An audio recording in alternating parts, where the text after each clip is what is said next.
Saya nggak tahu, Neng. Saya cuma bawa badan Neng doang. Nggak tahu kenapa Pak Harto jawab kayak gitu. Dia nggak tahu apa emang asal suara itu dari sosok cewek itu atau bukan. Tapi dalam hatinya yakin kalau sosok itulah yang ngomong. Aku diperkosa. Samar Pak Harto dengar di kupingnya. Ngomong dalam keadaan lirih dan nangis juga. Pak Harto percaya nggak percaya apa yang didengarnya. Beliau cuma bisa pasrah. Percakapan yang Pak Harto ingat yaitu pelakunya ada 7 orang. Salah satunya pacar dia. Hari kejadian itu mereka semua laki-laki lagi mabok di sebuah gubuk. Nah, cewek ini diajak sama cowoknya. Dalam keadaan mabok, si cowok ngajak ini korban buat HB, hubungan badan. Tapi si korban nolak. Si cowok marah dan maksa. Korban berontak. Dia bangun dan coba lari, tapi diadang sama temen-temennya. Si cewek mohon-mohon, tapi enggak digubris. Kayu udah di tangan si cowok dan langsung dipukul ke kepala korban. Kondisi korban setengah sadar dengan tenaga yang tersisa masih coba berontak. Tangan dan kakinya ditahan sama teman-teman si cowoknya. Sekali lagi, kepala korban dipukul dengan kayu itu sampai pingsan. Darah segar ngalir deras di kepalanya. Setelah itu si cowok perkosa korban. Parahnya, secara bergantian dengan teman-temannya. Dengan keadaan menangis, sosok itu cerita. Awalnya Pak Harto takut, menjadi ngerasa iba. Belum selesai cerita, Pak Harto terbangun tiba-tiba dari tidurnya. Bininya ngamuk karena Pak Harto masak ikan ditinggal dan gosong. Akibatnya, tidak ada pesan yang didapat oleh Pak Harto dari sosok itu. Tapi mungkin secara tidak langsung, sosok itu mau kepalanya ditemukan. Polisi pun belum menemuin juga. Selang 2 bulan, Pak Harto dapat kabar kalau kepala korban mutilasi itu ditemuin sama polisi setelah pelakunya ketangkep semua. Lega rasanya Pak Harto. Selama 2 bulan itu pula, ada kejadian aneh, tapi masih dalam tahap wajar. Seminggu kemudian Pak Harto dapat tugas ngantar jasad pasien yang meninggal karena sakit. Beliau nggak tahu sakit apa, tapi kata beliau sampai badannya kurus banget. Kali ini Pak Harto harus nganter ke daerah yang cukup jauh. Saking jauhnya, perjalanan menempuh 4 jam. Beda kota kata beliau. Jam 5 sore Pak Harto jalan dari klinik. Beliau pun gak tahu gimana caranya pasien itu ada di klinik tersebut. Karena gak mungkin, di daerahnya gak ada klinik atau rumah sakit kan. Gak mau ambil pusing. Tugas Pak Harto cuma nganter dan gak ada urusan dengan latar belakang penyakit atau apapun itu. Ada 1 orang dari pihak keluarga yang nemenin Pak Harto di mobil. Sisanya di mobil depan. Selama perjalanan lancar, keluarga yang ada di mobil Pak Harto hampir sepanjang perjalanan terus nangis. Bincang pun hanya sekedarnya saja. Setengah 10 malam, sampailah beliau di kediaman duka. Bantu turunin jenazah dan langsung pamit pulang. Dari sini Pak Harto udah mulai ngerasa perasaannya gak enak.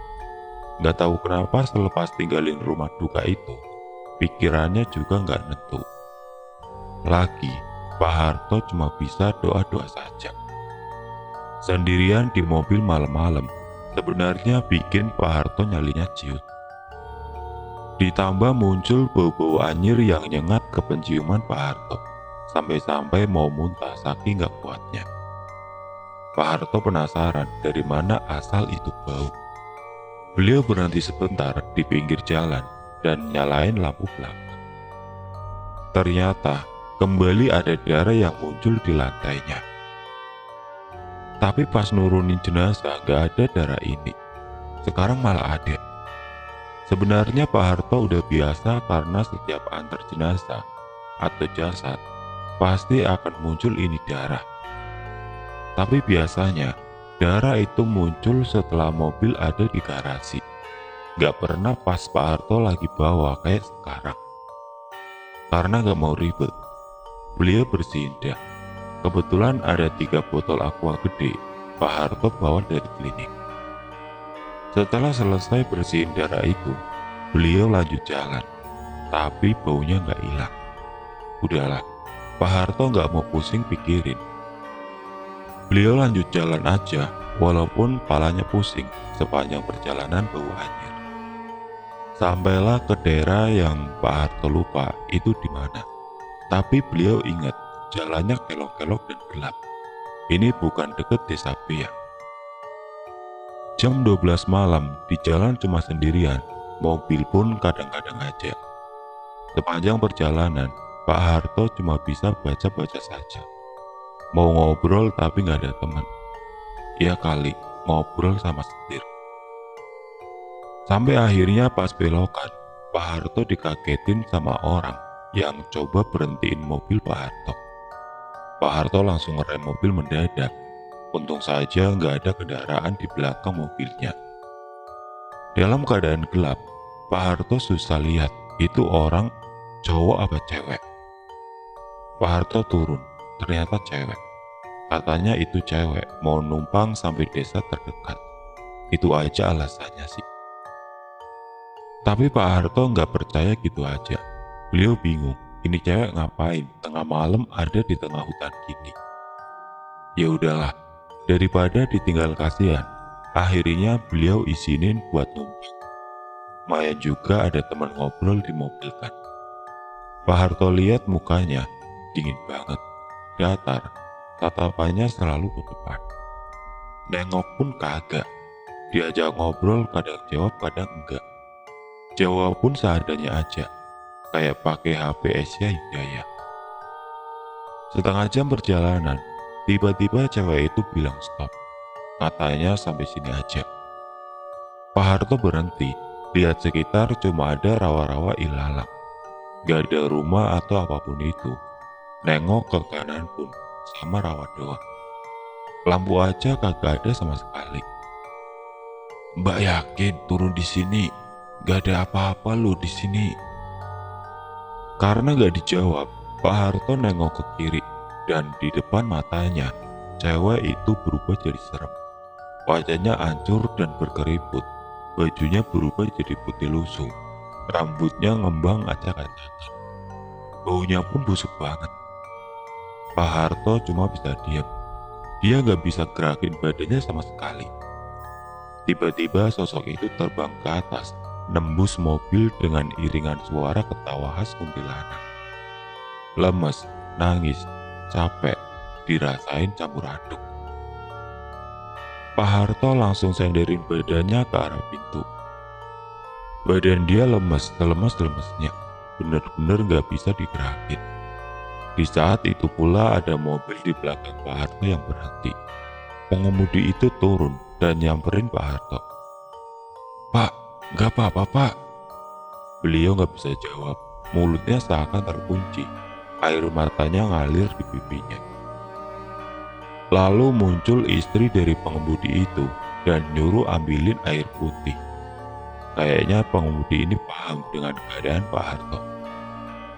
Pengemudi itu langsung masuk ke dalam mobil lewat pintu penumpang. Badan beliau ditarik dan dikasih minum. Habis lihat sesuatu ya Pak, atau ditumpangin? Pak Harto cuma bisa ngangguk aja. Setelah tenang, Pak Harto berterima kasih dengan mereka dan mau lanjut jalan lagi, karena masih jauh. Berat, kata Pak Harto, dalam keadaan belum stabil, masih harus kendarain mobil. Sampai akhirnya Pak Harto berpikir buat riset. Kali ini beliau benar-benar gak tahan lagi. Sepanjang perjalanan Pak Harto ngebut. Beliau pengen cepat-cepat sampai klinik karena benar-benar udah gak tahan lagi. Sesampainya di klinik, beliau langsung parkir mobilnya dan tidur. Badannya masih gemeteran, walaupun kejadiannya udah lama. Besok, Pak Harto resign. Ada satu cerita yang benar-benar terakhir diceritain oleh Pak Harto. Kejadian ini tadinya nggak mau beliau ceritain karena emang benar-benar serem. Salah satu kejadian yang Pak Harto nggak bisa lupa yaitu saat beliau dapat perintah buat angkut jasad korban kecelakaan bis. Korban saat itu hampir 25 orang. Kejadian ini tepatnya selepas Isya. Pak Harto langsung meluncur ke TKP. Sampai sana, beliau diharuskan mengangkut kelima jasad yang bagian tubuhnya masih utuh sampai gak utuh. Kecelakaan itu menurut beliau emang parah banget. Sampai-sampai bisnya pun remuk gak berbentuk. Gak kebayangkan gimana orang-orang yang di dalam. Ditambah muatan full bis itu. Pak Harto langsung meluncur ke rumah sakit terdekat. Itu pun atas instruksi dari kepolisian. Saat kayak gini katanya udah gak mandang itu ambulan dari mana datangnya. Yang penting jasadnya ke bawah. Syukur-syukur kalau ada yang ketolong. Sayangnya yang Pak Harto bawa kondisinya udah meninggal dunia semua. Rumah sakit terdekat berjarak 30 menitan. Kurang lebih pokoknya lah. Karena bukan saya yang bawa mobilnya. Sepanjang perjalanan ditemenin suara siren mobilnya. Sesekali beliau lihat spion belakang. Harap-harap ada yang masih hidup. 15 menit perjalanan, muncul hal-hal aneh. Ada suara tangisan dari belakang, suara cewek. Pak Harto langsung merinding. Beliau mau lihat ke belakang, tapi takut. Tapi dalam hatinya berkata, siapa tahu itu yang masih hidup. Tapi rasa takutnya lebih besar, hingga Pak Harto bingung, mau lihat atau enggak. Baca-baca doa, dan niatin dalam hati, beliau coba lihat dari spion itu. Inilah hal seremnya. Semua jasad yang Pak Harto bawa malam itu, semuanya dalam keadaan duduk. Seakan-akan mereka hidup lagi. Ada yang menangis, ada yang diem aja, ada yang kesakitan.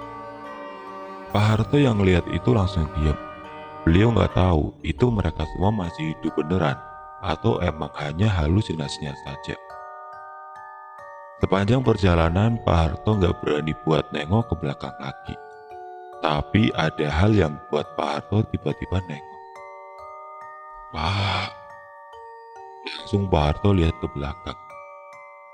Tapi yang beliau lihat adalah semua jasad yang ada di situ secara bersamaan lagi ngelihat Pak Harto dengan masing-masing mata mereka berwarna merah. Pak Harto langsung buang muka dan langsung berhentiin mobilnya di pinggir jalan.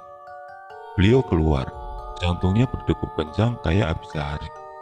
Tangannya gemeteran, sampai-sampai warga yang lagi nongkrong di warung kebingungan lihat Pak Harto.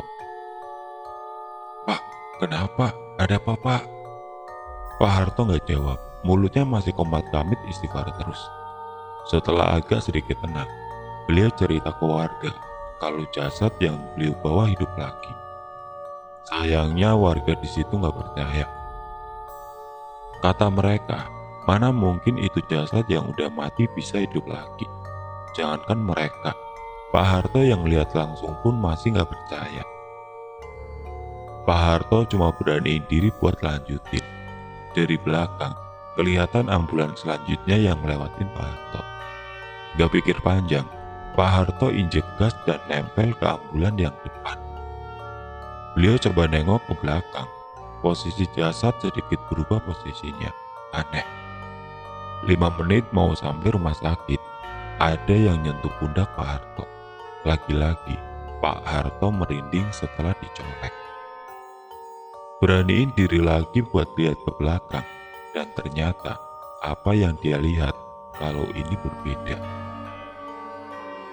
Semuanya dalam keadaan pocong. Kali ini ada banyak. Pak Harto nggak tahu persis, tapi mereka seperti dempet-dempetan di belakang. Ya Allah Gusti, Allahu Akbar, Astagfirullah ya Allah. Semuanya matanya menyala, bau busuk dan bau anyir terhirup oleh Pak Harto. Mereka semua seakan sengaja ingin mengganggu Pak Harto. Tanpa pikir panjang, langsung tambah kecepatannya, hingga sampailah beliau di rumah sakit.